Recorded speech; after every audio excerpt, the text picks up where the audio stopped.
El veritable problema és no el que tenim CO2, sinó pas que no tenim societat creativa. Sí, això és el que vull dir, no del fet que tinguem diòxid de carboni, sinó del fet que no tinguem societat creativa. Aquest és el realment problema. Així que resulta que, el nostre cervell està tan saturat d'aquesta idea que no ens en podem desfer. Estem asseguts ara i estem calculant quin percentatge s'alliberarà si plantem 20 arbres cadascú durant 20 anys, quin serà l'emissió. I aquí cal calcular aquest desenvolupament de l'energia verda, que en realitat està molt lluny de ser verda i no té sentit, sí?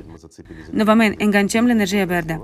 Exigeixen el desenvolupament de l'energia verda, solar, eòlica i tota la resta, canviar a l'hidrogen, cremar menys gas, etc.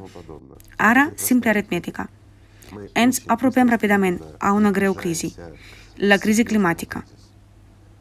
Ja veurem aquest hivern com són de dràstiques les fluctuacions atmosfèriques i el fred que fa. Això és causat pel corrent del Golf, és causat de nou per aquests canvis que ocorren a les capes superiors de la nostra atmosfera i com és de ràpid tot. És a dir, la temperatura pot baixar bruscament a certes zones en un instant, tornar a la normalitat després d'un temps, però aquestes caigudes sobtades poden tenir conseqüències greus catastròfiques. I amb tot que tenim, renunciem als hidrocarburs. Què vol dir això?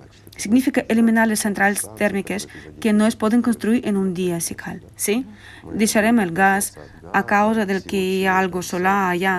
Bé, de nou, el sol no brilla sempre. Això és el primer. En segon lloc, com podem emmagatzemar aquesta energia? En tercer lloc, els vents que poden sorgir. Bé, realment els parcs eòlics no hi estan prou adaptats i més endavant no tindran cap sentit. I ens enfrontarem a això. I endevinaràs on instal·lar-les?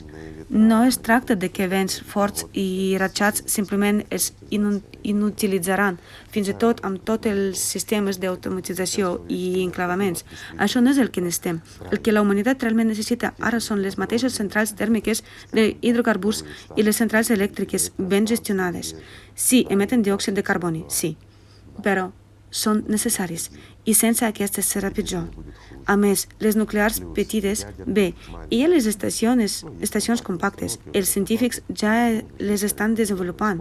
Alguns les usen des de fa temps. Això és el que també és necessari, el que dona energia.